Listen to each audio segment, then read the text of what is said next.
the last of the first-round quarterbacks selected last season, but he led the Broncos to the playoffs as a rookie. And the Broncos got Nick some help on offense with the signing of Evan Ingram, who has the second most receptions among tight ends over the last 3 seasons. Of course, they also addressed the offense in the draft with R.J. Harvey and Pat Bryant. On defense, they got 2 big playmakers from the 49ers in Talanoa Hufanga and Drake Greenlaw. Plus, they drafted corner Jahdae Barron in the first round. That was a sneaky, really good pickup. Now, as for Nick's year 1, it was really good, right? I'm sure Sean Payton will have a list of things he wants to see his quarterback improve on. Tim, for you, where would you start?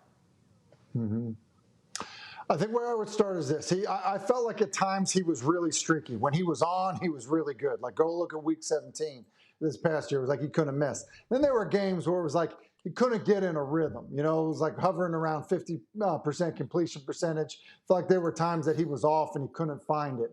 And I think that's a little bit of who he is and who he was in college. So, you know, kind of dialing that in and then growing as a passer from inside the pocket. You know, I think one thing that was absolutely evident is like when you watch him play and you watch them move him around, he was really good. And Sean Payton did an excellent job of leaning into that with Bo Nix.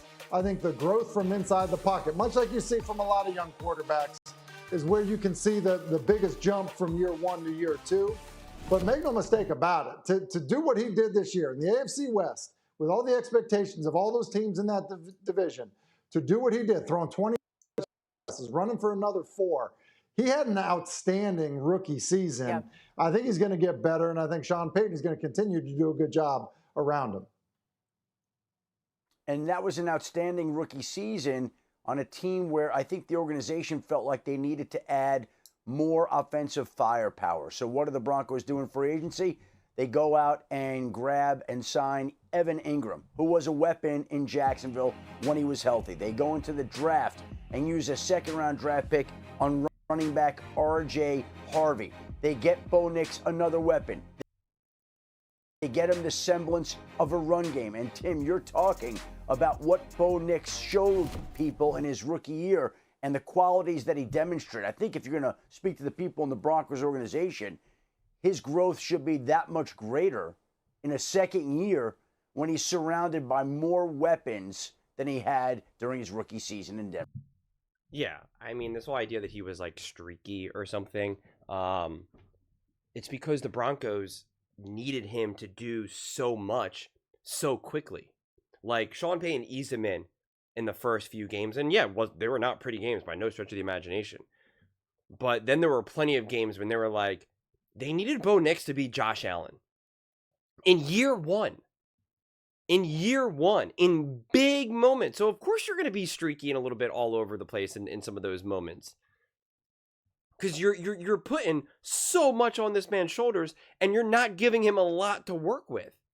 I mean, you know how many games when there was just like, Sean Payton was just like, 3rd and long in the back of our own end zone. Like, I'm going to need to just have you let it rip. You're going to have to just roll out and just, you know, make a throw on the move, man. You know, and I mean, like, they were asking him to kind of do everything. And many of those games, he had to be the leading rusher. So he did have an outstanding season. He absolutely did. But, like, I feel like you're kind of shortchanging him a bit. And then, you know, I love how using the QBR, total QBR last season. Like, okay, whatever. Come on.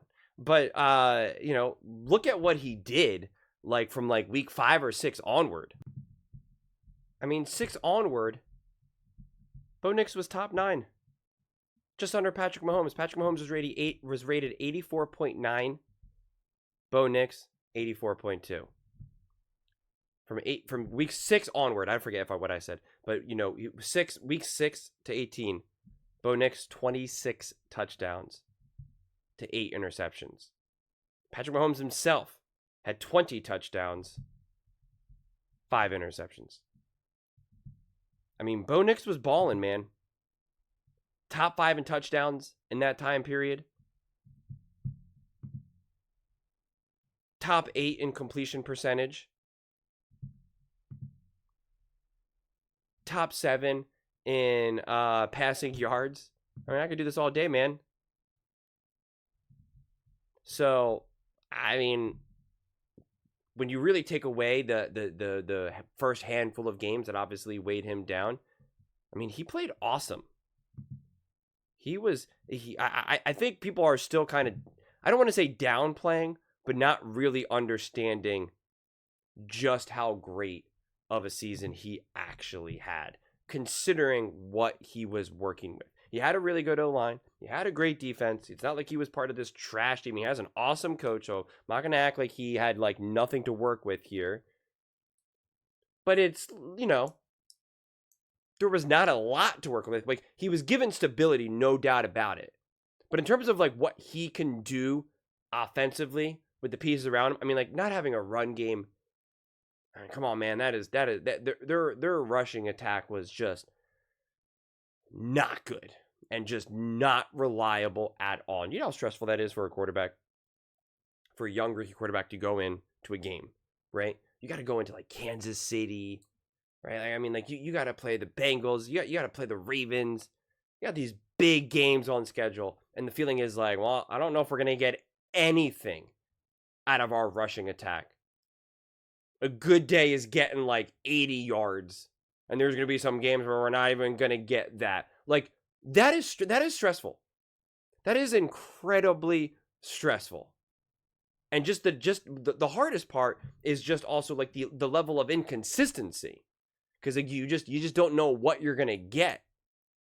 And that's why there was plenty of times that Bo Nix was like, he was kind of Thanos. He's like, I'll do it myself. Fine, I'll do it myself.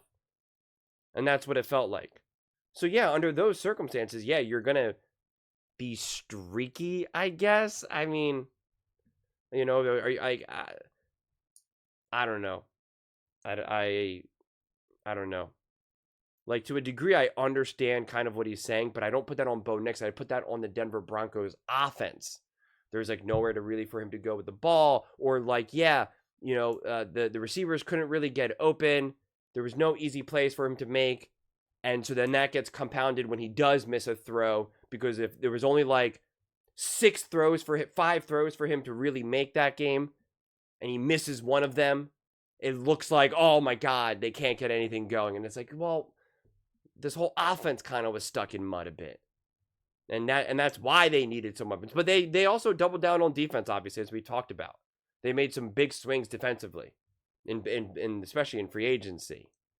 So, I am excited to see. I talk about this a lot in all my young quarterback videos. Like, I'm so excited to see how he evolves, how he takes a step forward. I'm not entirely sure.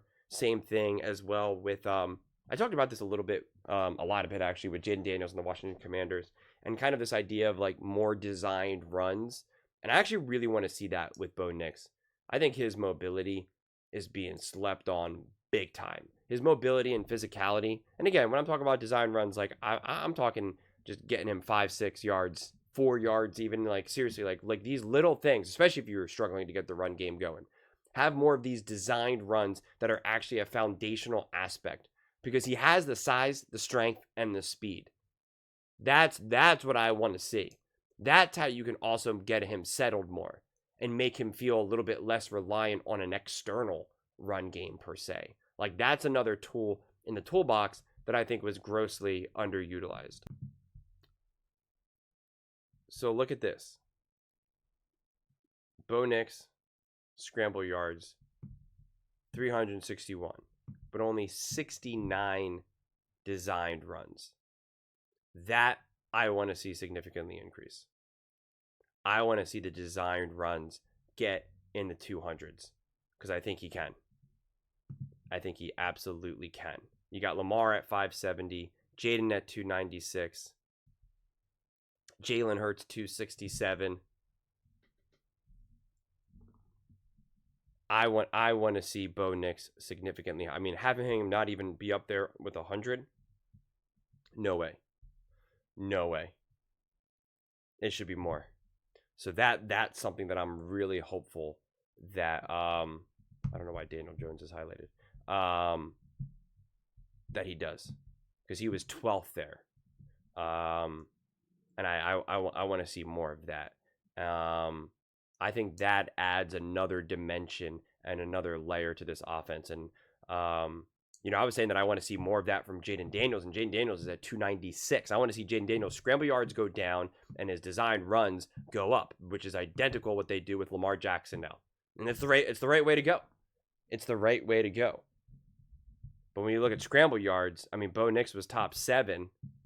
And, that just kind of goes to show you, because his game is not based on his mobility like it is like Josh Allen, like it was with Jalen Hurts, Jaden Daniels, etc. And for me, when you're looking at it with that happened with Bo Nix, it was so much kind of like there's just really nothing here and we need to have a play. Caleb, it was kind of like, I don't know what to do. I don't know what to do. I don't know what to do. Baker, it was kind of like, oh my God, all my weapons are down. Everyone's injured. I got to just find something, right? Drake May, it was also kind of like, oh man, I don't have anyone to throw the ball to. Jaden Daniels, athletic freak and just insanely fast. Bo Nix, it was just kind of like, don't got the run game going. Nobody's open. No weapons to throw to. I got to make a play. Like, it was just very Josh Allen-esque to me. And it's no surprise that Josh Allen is top 3 in scramble yards.